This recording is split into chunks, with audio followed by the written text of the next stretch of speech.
Hello, good morning to all.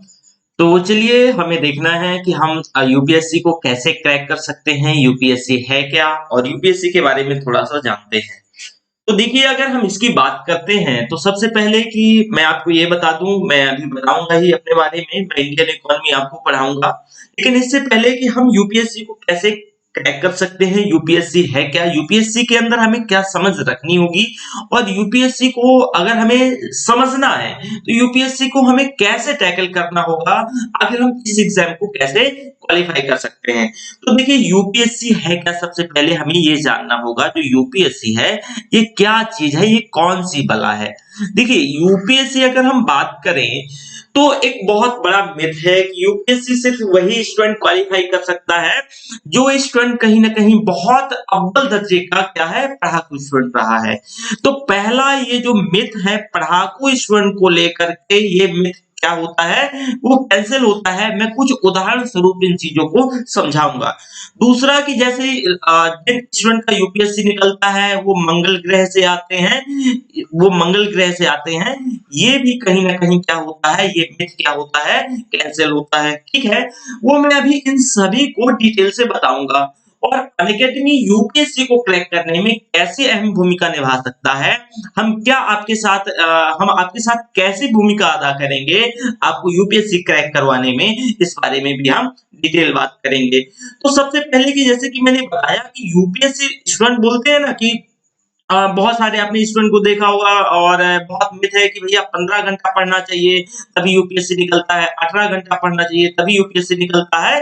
ये दोनों पूरी तरीके से क्या है, फाल्स है। दूसरा कि अगर आपको यूपीएससी निकालना है तो बहुत एक्स्ट्रा ऑर्डिनरी होना चाहिए, ये भी गलत है। अब पहले बारी-बारी से हम इस चीज को समझेंगे और यूपीएससी के लिए अनअकैडमी कैसे एक माध्यम बन सकता है क्रैक करने के लिए, उसको भी हम देखेंगे। तो जैसे कि पढ़ाकू स्टूडेंट देखिए, हमारे पास सामान्यतः 24 आवर्स होते हैं, कितने, 24 घंटे होते हैं। और अगर हमारे पास 24 घंटे होते हैं तो हमें सारी एक्टिविटीज के लिए कम से कम 6 घंटे लगते हैं। ठीक है, बाकी का एक स्वस्थ मनुष्य रहना, तो हमें सोने के लिए कम से कम 7 से 8 घंटे क्या होती है, जरूरत होता है। तो ऑब्वियस है करीब 12 घंटे इसी में क्या हो जाते हैं, निकल जाते हैं। और भी बहुत सारी एक्टिविटीज हैं जो हमें 2-3 घंटा उसमें हमारा टाइम किल हो जाता है, आजकल नेट सर्फिंग और मेनी मोर थिंग्स। ठीक है, हमारे पास कुल मिलाकर के कितना, करीब 9 घंटे बचता है। और मुझे लगता है या हर किसी को ऑलमोस्ट, मुझे यहाँ तक मैंने अपने एक अनुभव के द्वारा ये पाया कि हमें अगर यूपीएससी क्रैक करना है तो हमारे पास 7 से 9 घंटे मोर देन सफिशिएंट है। तो देखिए 7 से 9 घंटा मुझे लगता है कि ये कोई बहुत बड़ी चीज नहीं है। ठीक है, हमें अपने प्रोसेस में देखिए, हमें यूपीएससी तो हमारा सेकेंडरी हो गया। सेकेंडरी का मतलब कि हमें अपने प्रोसेस में लर्निंग क्या है वो डेवलप करनी होगी। और ये कैसे डेवलप, जैसे कि लर्निंग मेथड डेवलप करना होगा, इसका मतलब ये कैसे डेवलप होगा, ये इसे जरा थोड़ी सी सुन लीजिए। देखिए लर्निंग मेथड का मतलब क्या है, हमें सीखना होगा। अगर मान लीजिए कि हमने देखते आए हैं स्टार्टिंग से, जब हम बहुत छोटे थे तब से हमें क्या है, रोड रूल्स के बारे में, ट्रैफिक रूल्स के बारे में लोग बता रहे हैं ट्रैफिक रूल से, लेकिन आज भी हम इन रूल्स को क्या है, फॉलो नहीं करते। क्यों नहीं, क्योंकि हमने इन रूल्स को इसलिए पढ़ा, मार्क्स लाने के लिए। ठीक है, मार्क्स लाने के लिए पढ़ा। तो अगर इन रूल्स को हमने मार्क्स लाने के लिए पढ़ा तो ऑब्वियस है कि हमने, हमारा जो लर्निंग प्रोसेस था, वो जो हमारा आउटपुट था, तो मार्क्स लाना था, बल्कि आउटपुट क्या था, सीखना नहीं था। तो हमें देखिए यूपीएससी के लिए जो हमें एक जज्बा, जोश और जील चाहिए, वो क्या चाहिए, वो हमें एक लर्निंग प्रोसेस। क्योंकि अगर हम देखिए कि पानीपत की लड़ाई, मैं ऑप्शनल हिस्ट्री भी पढ़ाता हूँ, अगर पानीपत की लड़ाई की अगर हम बात करते हैं तो हमें ये पता होना चाहिए कि भाई पहला, दूसरा और तीसरा अगर ये युद्ध हो रहा है तो कोई तो कारण होगा। उसके क्या आर्थिक कारण है, उसके सामाजिक क्या इम्पैक्ट पड़ता है, समाज में क्या प्रभाव पड़ता है, लूटपाट से क्या क्या क्या चीजें देखें। तो ये सारी चीजें, ये सारे डायमेंशंस क्या है, हमें आइडिया होनी चाहिए। तो वो हमें लगे कि हम उसी युद्ध का हिस्सा है और हम वहीं खो जाए। तो हमें ऐसा प्रोसेस डेवलप करना चाहिए। उस प्रोसेस के लिए मैं आगे बताऊंगा कि हमारे पास जैसे कि प्लस और आइकॉनिक जैसे हमारे पास प्रोग्राम है और ये एक माध्यम बनेगा आपका ये सारी चीज को डेवलप करवाने में, ठीक है ना। दूसरी जगह अगर वही हम बात करते हैं, आगे चलेंगे तो देखिए कि जैसे कि यूपीएससी की क्या भूमिका होगी। एक यूपीएससी पहले आपको एक मिनट, एक मैंने और आपका एक भ्रम नहीं दूर किया, ठीक है। ये तो आपको पता चल गया कि हमें कितना 8 से 9 घंटे पढ़ना है और ये मोर देन सफिशिएंट है।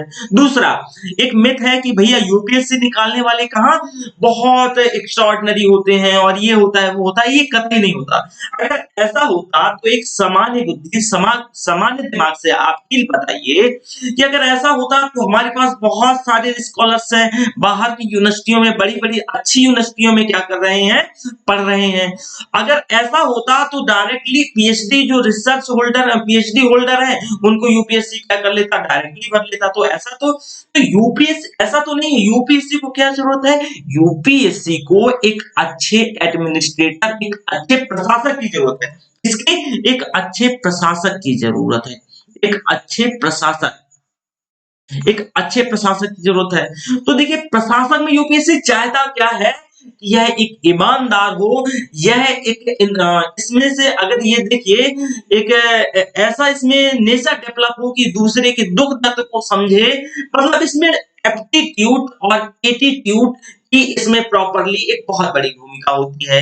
तो देखिए यूपीएससी एक जो उसका सिलेबस डिजाइन किया गया है उसको पास करने के लिए आपका जो एप्टीट्यूड है, एप्टीट्यूड क्या है, भविष्य में संभावित संभावनाएं। तो आपको एप्टीट्यूड में ऐसे बदलाव, ऐसी खोज करनी होगी कि एक प्रशासक की भूमिका क्या कर सके, अदा कर सके। तो इसमें आपको किसी ऐसा तो नहीं है कि भैया इसमें से आपको एक निश्चित इसमें इसकी क्वालिफिकेशन है कि आप ग्रेजुएट हो और 21 साल पूरा कर रहे हैं तो आप यूपीएससी का एग्जाम दे सकते हैं। तो ऐसा तो नहीं कहा गया कि भैया जो पीएचडी होल्डर हो वही यूपीएससी के एग्जाम दे। तो ये तो मिथ दूर हो गया कि बहुत ही जो एक्स्ट्राऑर्डिनरी व्यक्ति है, ऐसा नहीं है। इसमें आपको खुद प्रशासक की एक बेहतर भूमिका क्या करना होगा, वैसा आपको एटीट्यूड और एप्टीट्यूड डेवलप करना होगा। मैं एप्टीट्यूड आपको आइडिया होगा, आपके जो टीचर होंगे 4th पेपर जीएस मेंस में एथिक्स, इंटीग्रिटी एंड एप्टीट्यूड वो पढ़ाएंगे, ठीक है ना। चलिए तो इसके साथ साथ देखिए हम जो अनअकैडमी आपके कैसा माध्यम बनेगा, अनअकैडमी आप ये भूमिका कैसे अदा करेगा, क्या कोई इंस्टीट्यूट या हम अनअकैडमी आपको आईएएस बना सकता है। तो मेरा बहुत सिंपल सा और बहुत सिंपल और बहुत साधारण आंसर है कि नहीं, ठीक है। तो अगर हम इतने बड़े प्लेटफॉर्म में हैं और मैं एक बहुत सिंपल सा आंसर कह रहा हूं कि आपको कोई इंस्टीट्यूट, दुनिया का कोई इंस्टीट्यूट या फिर हम आपको आईएएस नहीं बना सकते हैं, लेकिन हाँ सॉरी, आपका सहयोग अगर मिला, आप अगर अर्जुन की भूमिका में आते हैं और हमें कृष्ण की भूमिका में रहने देते हैं, तो हाँ हम गारंटी के साथ क्या है बना सकते हैं, क्या है, हम गारंटी के साथ आपको आईएएस बना सकते हैं, ठीक है। तो देखिए अर्जुन, अब अर्जुन का क्या काम क्या था, तो हमें यूपीएससी का, अगर हमें देखिए यूपीएससी को क्रैक करना है तो ये जो हमारा प्लेटफॉर्म है, जो अनअकैडमी है, ये अनअकैडमी क्या करेगा, एक अर्जुन की भूमिका में, सॉरी ये कृष्ण की भूमिका में आएंगे और आपको क्या करना होगा, अर्जुन बनना होगा, ठीक है। तो कोई भी टीचर या कोई भी जो आपको गाइड कर रहा है, कोई भी एजुकेटर आपके क्या बन सकते हैं, कृष्ण बन सकते हैं, आपके सारथी बन सकते हैं, बल्कि लक्ष्य आपको क्या करना होगा, स्वयं भेदना होगा। अगर लक्ष्य आपको स्वयं भेदना होगा तो आपको खुद ही इस बातों का अंदाजा लग गया होगा कि मात्र कोचिंग इंस्टीट्यूट में एडमिशन लेने से क्या है, किसी भी प्रकार से आपको कोई भी सक्सेस नहीं दिला सकता है। लेकिन ऐसा तो नहीं है कि मैंने ये नहीं कहा कि हम आपको आईएएस नहीं बनाएंगे।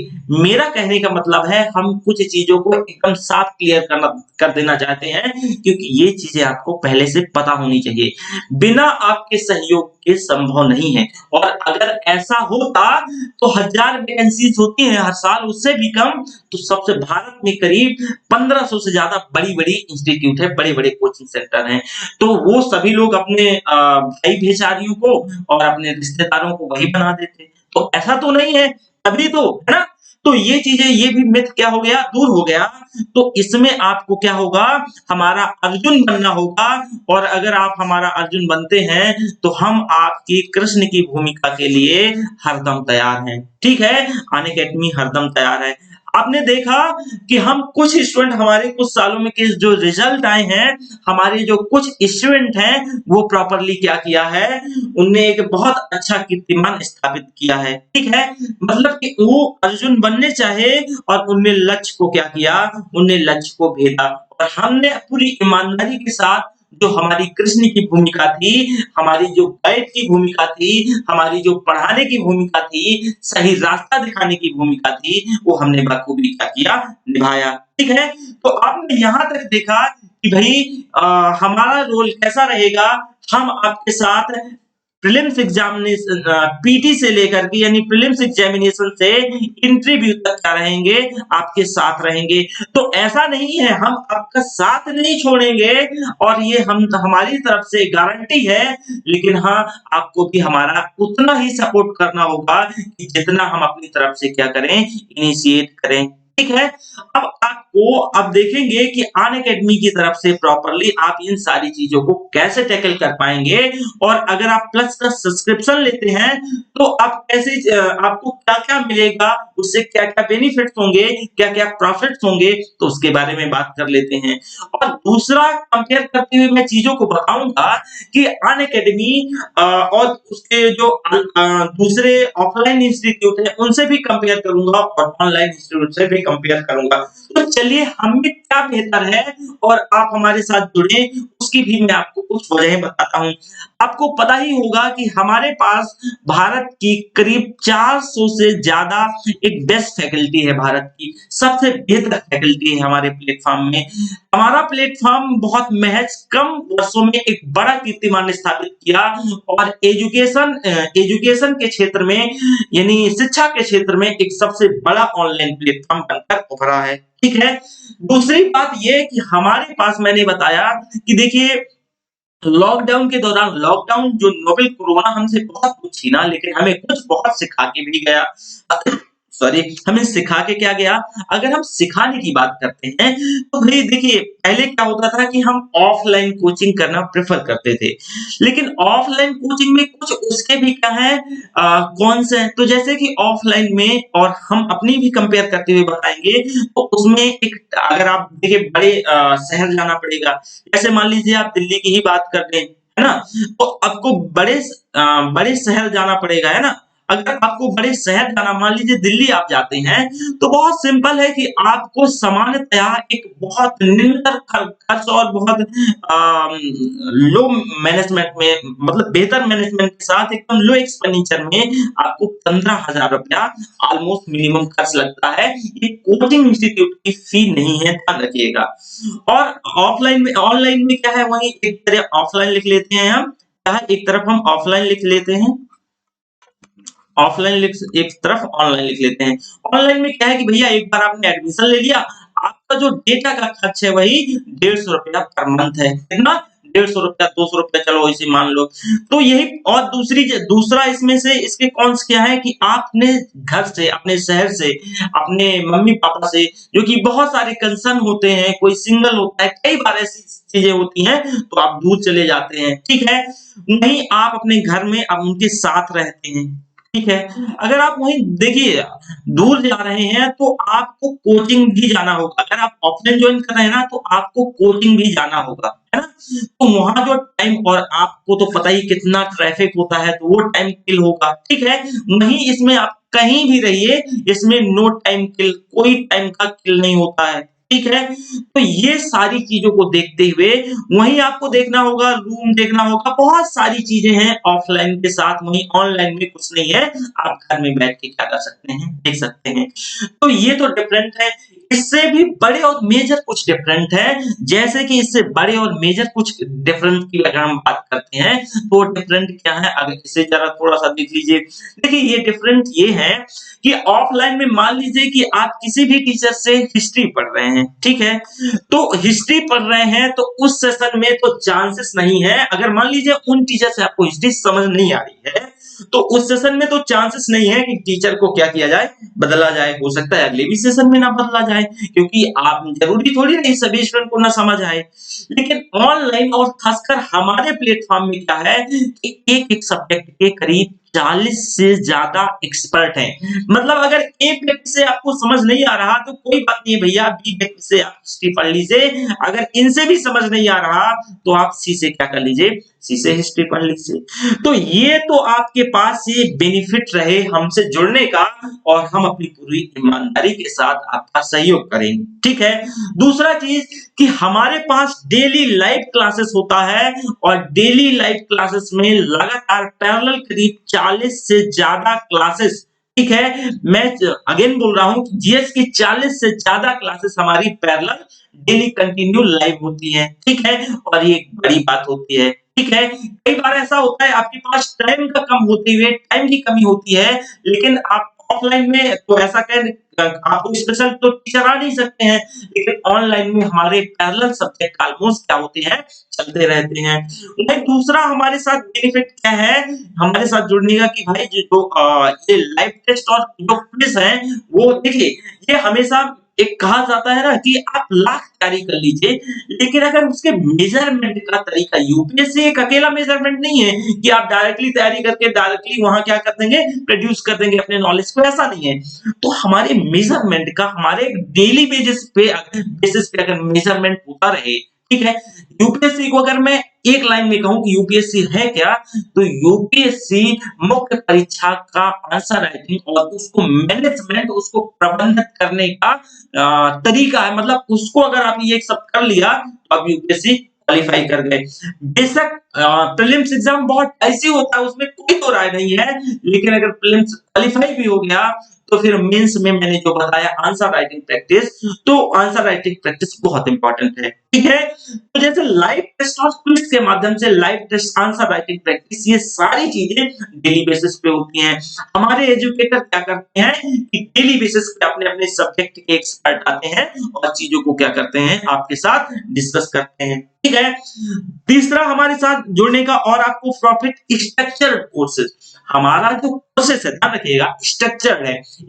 स्ट्रक्चर्ड का मतलब अगर हम प्रॉपर्ली बात करते हैं तो देखिए एक सारे सब्जेक्ट को एक कॉम्प्रिहेंसिवली व्यापक और सरल भाषा में उसको क्या किया गया है, आपके सामने दिया गया है, ठीक है? वो सिलेबस को ध्यान में रखते हुए, प्रीवियस के कुछ क्वेश्चन को ध्यान में रखते हुए, इन सारी चीजों को ध्यान में रखते हुए हमारे एक्सपर्ट क्या करते हैं, आपके साथ कोर्स को डिलीवर करते हैं और आपको डिलीवर करते हैं और डिस्कस करते हैं। चौथा सबसे जो लाभप्रद है, सबसे बेनिफिशियरी है, वो है अनलिमिटेड एक्सेस। ठीक, आपने सही सुना, अनलिमिटेड एक्सेस। आपने मान लीजिए सब्सक्रिप्शन क्या है, 1 साल का आपने प्लस सब्सक्रिप्शन लिया, 1 साल का प्लस सब्सक्रिप्शन लिया, तो 1 साल का प्लस सब्सक्रिप्शन लेने के बाद आपको एक चीज मैं आपको बता देता हूं कि आपके पास अनलिमिटेड एक्सेस है। आप कुछ भी एक्सेस कर सकते हैं हमारे पढ़े हुए प्लेटफॉर्म में, ठीक है? आपके पास क्या है, अनलिमिटेड एक्सेस, ओके? तो यहां तक आपने चीजों को क्या किया, देखा और समझा। अब देखिए आपको गूगल प्ले स्टोर पे जाके हमारा ऐप डाउनलोड कर लेना है और वहां से आपको अपनी परीक्षा को, अपनी जो तैयारी को क्या करना है, वहां से धार देना है, ठीक है ना? इसके साथ साथ देखिए अगर हम अपने बारे में बात करें तो मेरा नाम देवी सिंह है, मैं पीजी हूँ और मैं इंडियन इकोनॉमी पढ़ाता हूँ, सोसाइटी भी पढ़ाता हूँ, जो पीटी और मेंस के लिए इंडियन इकोनॉमी पढ़ाता हूँ। साथ ही साथ मैं 2 ऑप्शनल सब्जेक्ट पढ़ाता हूँ, हिस्ट्री, और हिस्ट्री के साथ साथ सोशियोलॉजी में ऑप्शनल पढ़ाता हूँ, ठीक है ना? मेरा अनुभव करीब 4 साल का रहा है यूपीएससी को पढ़ाने में, और मैंने करीब 10,000 से भी ज्यादा स्टूडेंट मैंने पढ़ाए हैं। उससे भी ज्यादा अगर हम बात करें तो एक बेहतर अनुभव रहा है। और जो सबसे इम्पोर्टेंट बात है तो मैं ये कह दूं कि देखिए आजकल का जो यूपीएससी एक परीक्षा के साथ साथ ये एक रणनीति की परीक्षा है, ठीक है? ये एक स्ट्रेटजी की परीक्षा है और इसको भी मैं थोड़ा-सा आपके साथ डिस्कस करना चाहूँगा बस 1 मिनट। देखिए, मैं कहता हूँ कि यूपीएससी ये मैं फिर आऊँगा अपने अबाउट मी पे, लेकिन मैं थोड़ा-सा पहले बताऊँगा और मैं आपके साथ कैसे बेहतर ये कर सकता हूँ, कैसे प्रोग्राम को बेहतर बना सकता हूँ, ठीक है ना? मैंने क्या बताया कि यूपीएससी ये नॉलेज की परीक्षा नहीं है भैया। ये क्या है? ये नॉलेज की परीक्षा नहीं है, ये रणनीति की स्ट्रेटजी की परीक्षा है। ये क्या है? रणनीति की परीक्षा है। कैसे रणनीति की परीक्षा है? कि अगर नॉलेज की परीक्षा होती तो यूपीएससी क्या है कि आप ही बताइए हम सभी को 21 साल अगर एज है इसका मिनिमम तो 21 साल में कोई व्यक्ति सामान्य का तो नॉलेज अपार नॉलेज नहीं कर पाएगा, नहीं ग्रहण कर पाएगा, कुछ गॉड गिफ्टेड को छोड़ दें तब, ठीक है ना? तो अगर ये ऐसा मैंने कहा तो इसमें आपको क्या करना होगा वहीं एक व्यक्ति 30 साल उम्र तक तैयारी करने के बाद पीटी भी क्वालीफाई नहीं कर पाते हैं, वहीं दूसरा व्यक्ति आता है अपने 22 साल की उम्र में टॉप रैंक के साथ क्या कर सकता है, एक बहुत सारे उदाहरण हैं तो टॉप कर जाता है। तो ये 22 साल वाला व्यक्ति और 30 साल वाले व्यक्ति में नॉलेज में बहुत बड़ा अंतर नहीं होगा। नॉलेज ऑलमोस्ट अगर उनने बहुत अच्छे से प्रिपरेशन करी है तो बहुत ज्यादा अंतर नहीं होगा, बहुत सेम होगा ऑलमोस्ट। लेकिन इस व्यक्ति ने जो 22 साल एज है जिस व्यक्ति की 22 ईयर वाला व्यक्ति 22 ईयर वाला व्यक्ति क्या रणनीति के साथ एग्जाम को दिया और उसने क्रैक किया। तो मैं आपके एजुकेटर के साथ-साथ मैं जहाँ जिस एंड पे आप बैठे होते हैं उस एंड पे एक देवी सिंह और बैठा होता है। मतलब क्या कि देखिए मुझे आज समझ है कि क्या स्टूडेंट से पूछा जा रहा है, क्या स्टूडेंट से नहीं पूछा जा रहा है। दू सॉरी दूसरी बात मैं आपको एक चीज और बताना चाहूँ कि देखिए आपके साथ कंटेंट क्या है। आज हमें यूपीएससी को क्रैक करने के लिए ये जानना जरूरी नहीं है कि हमें क्या पढ़ना है, बल्कि ये जानना जरूरी है कि हमको क्या छोड़ना है। मैं ऐसे क्यों बोल रहा हूँ कि यूपीएससी को क्रैक करने के लिए ये जानना जरूरी नहीं है कि क्या पढ़ना है, बल्कि ये जानना जरूरी है हमें क्या छोड़ना है। और जब आपको ये पता चल गया कि हमें क्या छोड़ना है, मतलब क्या नहीं पढ़ना है, तो समझ जाइएगा यूपीएससी आपका क्रैक हो जाएगा। क्यों मैंने ऐसा बोला कि देखिए आज इतना यूट्यूबर्स है और कोई कुछ भी पढ़ा रहा है, तो मैंने बताया ना कि भाई यूपीएससी का एक सिलेबस डिजाइन किया गया है। ऐसा तो नहीं है कि कुछ भी पढ़ लो और जाके प्रोड्यूस कराओ, तो ऐसे तो यूपीएससी निकलने वाला नहीं था, है ना? तो आपको ये चीज में फोकस करना होगा कि कंटेंट अपार है, हमें कंटेंट पे सेलेक्टिव होना है कि भैया हमें क्या पढ़ना है और क्या नहीं पढ़ना है, ठीक है? तो व्हाट शुड बी डन और नॉट, ओके? इसके बाद मैंने बताया वही, तो मैं एक तरफ वही दोबारा फिर मैं चलता हूँ अबाउट मी में कि मैंने 10,000 से भी ज्यादा स्टूडेंट पढ़ाए हैं यूपीएससी में और एक खासा अच्छा अनुभव रहा है यूपीएससी को लेकर के। सारी चीजों को मैं मैंने बताया कि एक एजुकेटर के साथ-साथ मैं आपके एंड पे बैठा हुआ एक स्टूडेंट भी हूँ। स्टूडेंट का मतलब कि मुझे समझ है कि आपको क्या देने की जरूरत है, क्या देने की नहीं जरूरत है, ठीक है? तो ये तो मेरे बारे में रहा। इसके साथ-साथ देखिए मैंने बताया कि हमारे प्लेटफ़ॉर्म पे आपने देखिए मृणाल सर का तो नाम सुने ही होंगे, ठीक है? तो मृणाल सर इंडिया के बेस्ट फैकल्टी हैं, साथ में रोमन सैनी सर, है ना? तो हमारे प्लेटफ़ॉर्म में 100 से ज्यादा बेस्ट फैकल्टी हैं, भारत की 100 से ज्यादा बेस्ट फैकल्टी हैं, ठीक है? तो आप इस चीज को लेकर हम पे ट्रस्ट कर सकते हैं, ओके? वहीं देखिए हमारे पास जो कॉम्प्रिहेंसिवली सिलेबस कवर किया जाता है और हमारे पास जैसे कि आप यहाँ पे देख पा रहे हैं पॉलिटी गवर्नेंस और आईआर में जो अपकमिंग 15 ऐसे कोर्स हैं और 330 से ज्यादा कोर्सेज हैं। उसी तरह हिस्ट्री में मतलब हमारे पास ऑलरेडी सभी में किसी में 300 के आसपास सभी कोर्स हैं और कोई ना कोई कोर्स क्या होता है अपकमिंग होता है।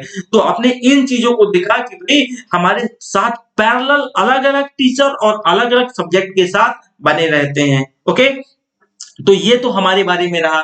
वहीं देखिए प्लस मैं थोड़ा-सा आपको आइकॉनिक और प्लस के बारे में भी बता देता हूँ।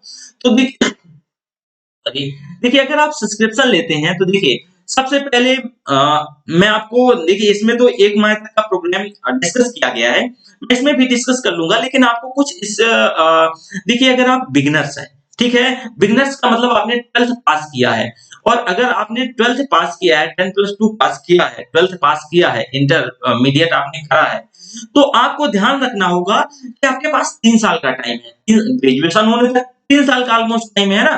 तो अगर 3 साल का टाइम है तो आप क्या करें कि 3 साल का अगर ये 36 माह का 36 मंथ का क्या करें, अगर आप वो लेते हैं सब्सक्रिप्शन लेते हैं तो आपको बहुत बेनिफिशियरी रहेगा। ठीक है? बहुत आपको लाभप्रद रहेगा, बहुत बेनिफिट मिलेगा। तो देखिए एक मेरा जैसे कि देवी वाईटी, ठीक है? ये आपके ऐप के लिए स्पेशल क्लासेस के लिए अलग है और यूट्यूब के लिए अलग है। तो ये मेरा एक कोड है, ठीक है? देवी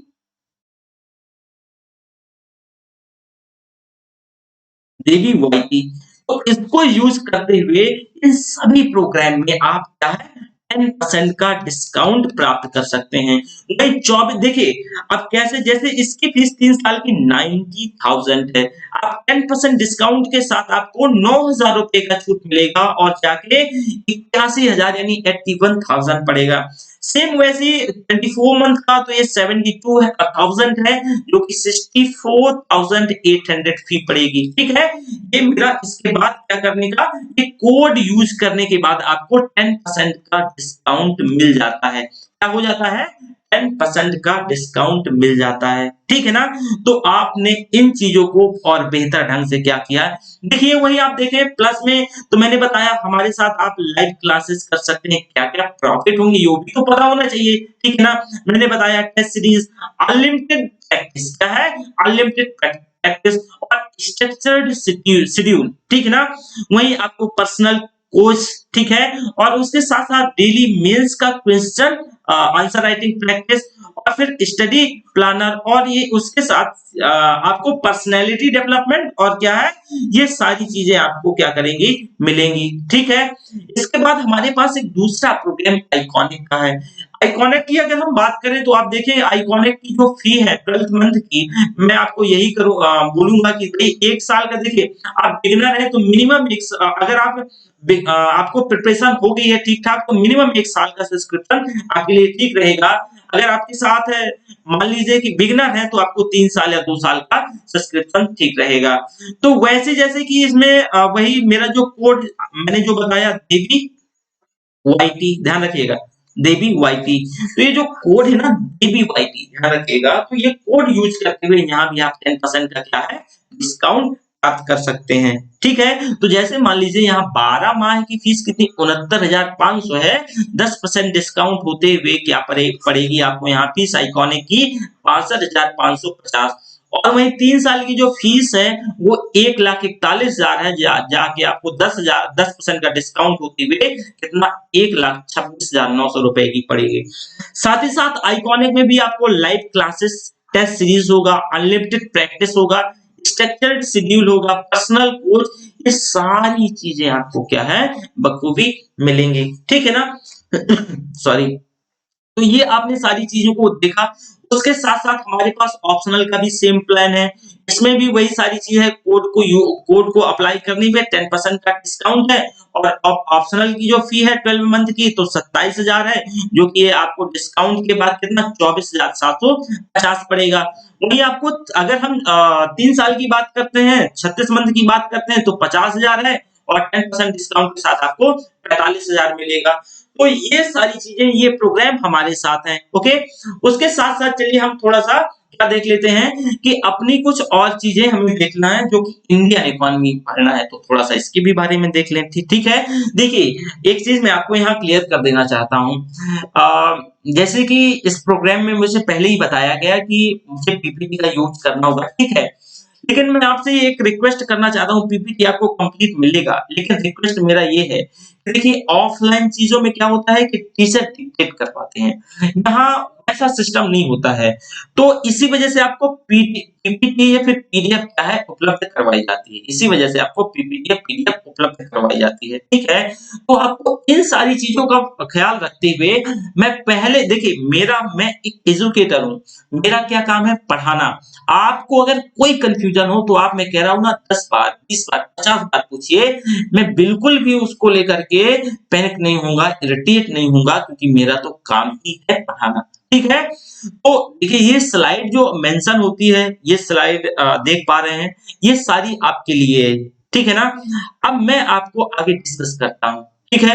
चलिए, तो देखिए अगर सबसे पहले हम इंट्रोडक्शन की बात करते हैं, क्या करते हैं? इंट्रोडक्शन की बात करते हैं। तो अगर हम देखिए सिलेबस की बात कर लें, अगर हम सर अच्छा, ऐसे चलिए मुझे शायद लगता है यहीं लिखना पड़ेगा, है ना? ओके,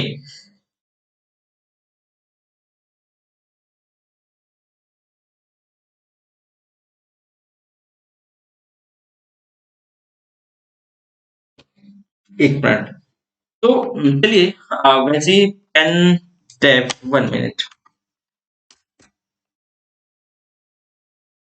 हुँ। तो हम कहाँ थे? चलिए ओके। एक्चुअल में मुझसे पेन टैब का वो खुल गया था। चलिए आगे बढ़ते हैं। तो मैं क्या बता रहा था कि भई देखिए हम इंडियन इकोनॉमी पढ़ने जा रहे थे। तो ये स्लाइड जो मेंशन है ये तो आपके लिए है, ठीक है ना? चलिए हम चीज़ों को बारी-बारी से समझते हैं। आपको कोई भी डाउट होता है तो आप सॉरी आप क्या करना है मुझसे पूछ लेना है, ओके? चलिए तो हमें इंडियन इकोनॉमी देखना है ना? क्या है? Indian economy, Indian economy. तो इसका हम सिलेबस डिस्कस कर लेते हैं और सिलेबस के साथ-साथ क्या करेंगे कि पहले या फिर मैं आपको थोड़ा-सा पढ़ा देता हूँ और सिलेबस हम अपनी जो हमारी लाइव क्लासेस होंगी उनमें हम सभी में क्या कर लेंगे, उनमें हम सिलेबस डिस्कस कर लेंगे, ठीक है ना? तो देखिए सबसे पहले हम इंडियन इकोनॉमी का इंट्रोडक्शन क्या है? इंट्रोडक्शन के बारे में बात करते हैं।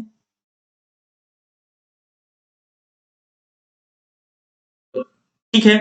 देखिए, ये इंडियन इकोनॉमी जो अर्थशास्त्र है, ये अर्थशास्त्र एक ग्रीक वर्ड ओइकोनोमिया से उत्पन्न हुआ है। दोबारा से ये जो अर्थशास्त्र है, अर्थशास्त्र एक ग्रीक शब्द ओइकोनोमिया, अर्थशास्त्र जो इकोनॉमिक्स है, यानी जो अर्थशास्त्र है, ये ग्रीक शब्द ओइकोनोमिया से किससे? एक ग्रीक शब्द ओइकोनोमिया ओइकोनोमिया से उत्पन्न हुआ है। ठीक है? किससे? ये अर्थशास्त्र एक ग्रीक शब्द ओइकोनोमिया से उत्पन्न हुआ है। ओइकोनोमिया अगेन दो शब्दों से मिलकर बना है। ओइकोस दूसरा नोमोस। नोमोस क्या है? ओइकोस और नोमोस। ओइकोस का मतलब होता है गृह यानी हाउस होल्ड हाउस होल्ड या फिर और फैमिली फैमिली। नोमोस का मतलब होता है प्रबंधन। नमोज का मतलब होता है प्रबंधन। ठीक है? तो हम ये कह सकते हैं कि भई जो अर्थशास्त्र है, अर्थशास्त्र क्या है? कि गृह प्रबंधन की प्रक्रिया के अध्ययन से संबंधित है। दोबारा सुनिएगा, ये जो इकोनॉमिक्स है, अर्थशास्त्र ये एक ग्रीक वर्ड इकोनोमिया से मिलकर बना है। एक ये ग्रीक वर्ड इकोनोमिया से मिलकर बना है।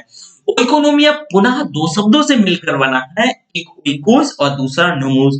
ये जो आप देख रहे हैं ओइकोस, ओइकोस का मतलब होता है गृह अथवा फैमिली, ठीक है? वहीं नोमोस का मतलब होता है प्रबंधन या मैनेजमेंट। नोमोस का मतलब क्या होता है?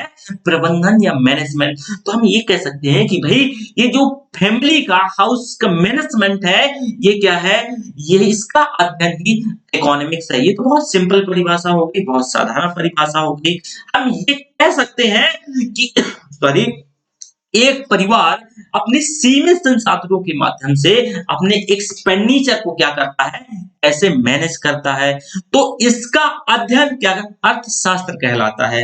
लेकिन यह तो बहुत इसकी सिंपल और बहुत क्या हो गई? साधारण परिभाषा हो गई।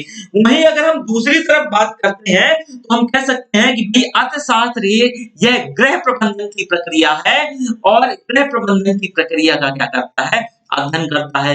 लेकिन एज अ विषय वस्तु अगर हम बात करें, क्या करें? एज अ विषय वस्तु बात करें तो हम कह सकते हैं भाई देखिए अर्थशास्त्र एक विषय है, ठीक है ना? तो अगर अर्थशास्त्र एक विषय है तो अगर हम एज अ विषय वस्तु, क्योंकि ये तो बहुत सिंपल परिभाषा हो गई कि भाई एक परिवार अपने सीमित संसाधनों के माध्यम से अपने खर्चों को कैसे मैनेज करता है, ये बहुत क्या होगी? बहुत सीमित और बहुत साधारण परिभाषा हो गई। लेकिन एज अ विषय वस्तु हम पढ़ेंगे तो हम देखेंगे कि भाई जो एक कोई भी वस्तु है उसके उत्पादन वितरण, दोबारा से सुनिएगा, उसके उत्पादन वितरण और उपभोग की प्रक्रिया का अध्ययन क्या कहलाता है? अर्थशास्त्र कहलाता है एज अ विषय वस्तु, एज अ सब्जेक्ट। ठीक है, तो हम कह सकते हैं कि भाई किसी भी वस्तुओं और सेवाओं के उत्पादन, वितरण और उपभोग की प्रक्रिया का अध्ययन क्या कहलाता है? अर्थशास्त्र कहलाता है। तो आपने यहां तक देखा कि ये सारी चीजें क्या है अर्थशास्त्र के बारे में। वहीं इसको हम दो भागों में कॉम्प्रिहेंसिवली बांट के देख सकते हैं। देखिए, एक दूसरा हुआ, जैसे कि मैंने बताया कि अर्थशास्त्र को हम दो भागों में बांट के देख सकते हैं, ठीक है ना। तो पहला आपको समझ आ गया होगा, एक बार दोबारा से समझिएगा। मैंने बताया कि भैया जो अर्थशास्त्र है ये इकोनोमिया से मिलकर सॉरी इकोनोमिया से उत्पन्न हुआ है। इकोनोमिया दोबारा से दो शब्दों से मिलकर बना है, इक्वल्स और नोमोस। इक्वल्स का मतलब होता है फैमिली अथवा हाउसहोल्ड, नोमोस का मतलब होता है मैनेजमेंट। हम साधारणतः ये कह सकते हैं कि भाई एक परिवार अपने सीमित संसाधनों का प्रयोग करते हुए अपने खर्चे को कैसे मैनेज करता है, ये तो बहुत अर्थशास्त्र की बहुत सीमित और साधारण परिभाषा हो गई। लेकिन एज अ विषय वस्तु हम देखते हैं, तो अगर हम विषय वस्तु को ध्यान में रखते हुए देखें, हम कह सकते हैं वस्तु और सेवा है जो, तो उनके उत्पादन, वितरण और उपभोग की प्रक्रिया का अध्ययन अर्थशास्त्र है। ठीक है, क्या है? अर्थशास्त्र है। अर्थशास्त्र की विषय वस्तु ध्यान रखिएगा, अर्थव्यवस्था। ठीक है, अर्थशास्त्र की विषय वस्तु क्या है? अर्थव्यवस्था है। वहीं अर्थशास्त्र को हम व्यापक रूप से अगर हम बात करते हैं, तो प्रायः हम दो भागों में बांट के देख सकते हैं। क्या है? दो भागों में बांट के देख सकते हैं। दो भाग क्या क्या है? माइक्रो इकोनॉमिक्स, माइक्रो इकोनॉमिक्स, दूसरा मैक्रो मैक्रो इकोनॉमिक्स। देखिए, माइक्रो और मैक्रो ये अगेन देखिए ये भी सॉरी ये भी ग्रीक वर्ड है, दोनों ये ग्रीक वर्ड है। माइक्रो का मतलब होता है बहुत सूक्ष्म, बहुत छोटा, बहुत माइन्यूट। तो हम कह सकते हैं इसका मतलब क्या होता है माइक्रो। देखिए ध्यान रखिएगा, माइक्रो और मैक्रो। मैं एक उदाहरण बहुत हमेशा अपनी क्लासेस में देता हूं, और ये थोड़ा सा सुन लीजिए।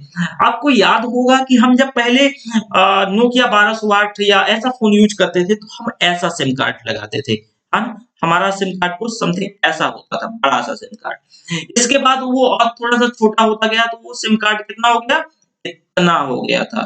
ठीक है, तो ये तो फुल सिम कार्ड, ये क्या हो गया? मैक्रो हो गया। ये क्या हो गया? मैक्रो हो गया। इसके बाद हमने सिम कार्ड को इतना कर दिया। क्या कर दिया? इतना कर दिया। तो देखिए इसका हिंदी में व्यष्टि, ये क्या है?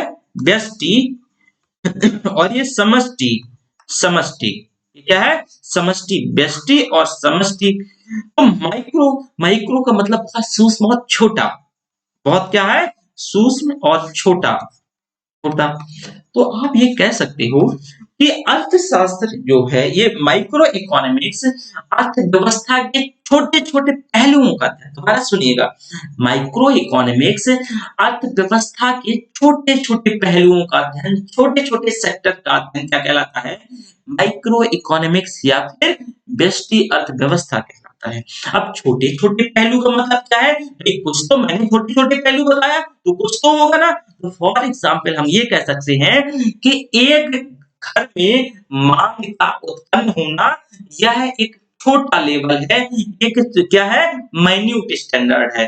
उसके साथ साथ उस मांग को एक कंपनी के माध्यम से क्या करना? पूरा करना। इन सारी चीजों का अध्ययन माइक्रो इकोनॉमिक्स अर्थात व्यष्टि अर्थशास्त्र के साथ होता है। वहीं हम दूसरी तरफ अगर हम दोस्तों बात करते हैं मैक्रो, तो ये भी अगेन एक ग्रीक वर्ड है, ये ग्रीक शब्द है। इसका मतलब होता है बहुत व्यापक। क्या है? व्यापक, बहुत बड़ा, कॉम्प्रिहेंड। क्या है? बहुत बड़ा। तो हम कह सकते हैं कि अर्थव्यवस्था के बड़े बड़े पहलुओं का, दोबारा सुनिएगा, अर्थव्यवस्था के बड़े बड़े पहलुओं का अध्ययन क्या कहलाता है? मैक्रो इकोनॉमिक्स कहलाता है। क्या कहलाता है? मैक्रो इकोनॉमिक्स कहलाता है। अब बड़े बड़े पहलुओं का अध्ययन बहुत सिंपल है, जैसे कि बेरोजगारी। क्या है? बेरोजगारी। ठीक है, जीडीपी, जीडीपी। ठीक है, तो इन सारी चीजों का अध्ययन क्या कहलाता है? आप देखोगे कि जैसे मैंने बताया बेरोजगारी, जीडीपी, ये सारी चीजें, इनका अध्ययन मैक्रो इकोनॉमिक्स के अंतर्गत आता है। लेकिन ध्यान रखिएगा, देखिए माइक्रो इकोनॉमिक्स एक मैक्रो के लिए किसका, नींव का काम करती है। और नींव का काम कैसे करती है, आपको इस चीज को क्या करना होगा, ध्यान रखना होगा कि अगर मांग ही परिवार में नहीं होगी तो आपूर्ति कैसे होगी उसकी, और अगर आपूर्ति, मांग और सप्लाई नहीं होगी तो आप देखेंगे कि जो इकोनॉमिक ग्रोथ है, आर्थिक समृद्धि है, और जो बेरोजगारी है वो आर्थिक समृद्धि और बेरोजगारी, ये सारी चीजें क्या है। देखिए मैं आर्थिक समृद्धि, बेरोजगारी ये दोनों अलग अलग चीजें हैं, लेकिन एक मैंने उदाहरण समझा एक सेक्टर को बांटते हुए, तो आपने ये समझा कि भाई इकोनॉमिक्स क्या है, उसके जो मैंने माइक्रो और मैक्रो बताया, इसको भी मैंने समझाया और मैंने इनको डिटेल से समझाने का प्रयास किया। ठीक है, तो फिर हम जल्दी मिलते हैं। Thank you very much.